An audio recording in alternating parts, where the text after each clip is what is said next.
Along with the Gods, The Last 49 Days is a 2018 South Korean fantasy action film 3 directed by Kim Yong-hwa and based on a webtoon by Joo Ho-min, Along with the Gods. It serves as the sequel to the 2017 film Along with the Gods, The Two Worlds.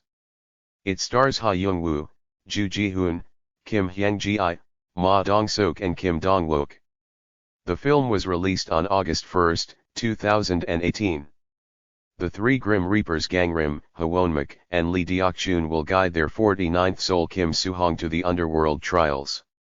Meanwhile, God of the House will recover the Grim Reapers' memories from 1,000 years ago.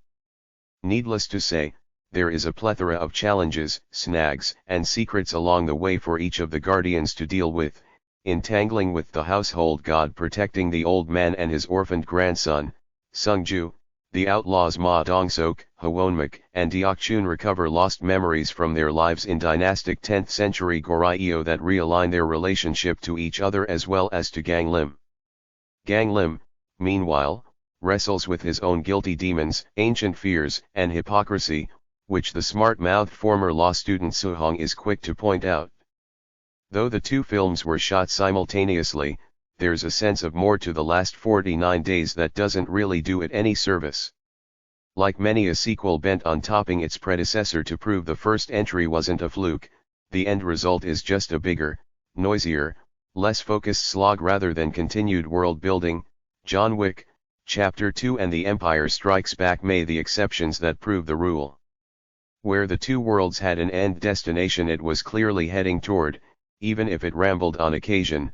The Last 49 Days plays more like a disconnected historical melodrama pivoting on the Guardians and their intertwined fates. At its core, the first film was a simple, sentimental family drama about selflessness, morality, and karma that unfolds in the here and now. This time around, Kim aims higher, tossing in commentary on wealth, land, eminent domain, corruption, loan sharking, and banking and how we have created our own hell as well as more Buddhist meditations on suffering, regret, filial piety and existential angst. Plus dinosaurs. Kim really loses the plot with a Jurassic Park shout-out, or rip-off depending on your point of view, that seems to exist purely to prove Dexter Studios can build CGI T-Rexes, too. As the film hauls itself to its courtroom climax, the points Kim wants to make become more and more muddled, with the cast struggling valiant to make it work. Despite the general bloat, The Last 49 Days has its share of little pleasures. A handful of visual set pieces stand out, The Will of Indolence and A Fiery Murder Hell are among the best, but Kim and co don't consistently create the same detail with the various levels of hell this time around. Ma's household god is a winner, though. He makes the most of what is essentially an expositionary role, brandishing his singular bruising charm and stealing almost every scene he's in.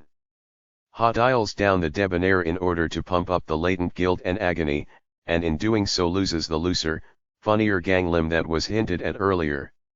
And as if truly channeling the Hollywood franchise machine, the Afterlife prosecutors previously played by Oh Dal-soo and Choi Il-hwa were recast, with Jo Han-chul and Kim Mi-eun following revelations of sexual harassment by Oh and Choi in the past.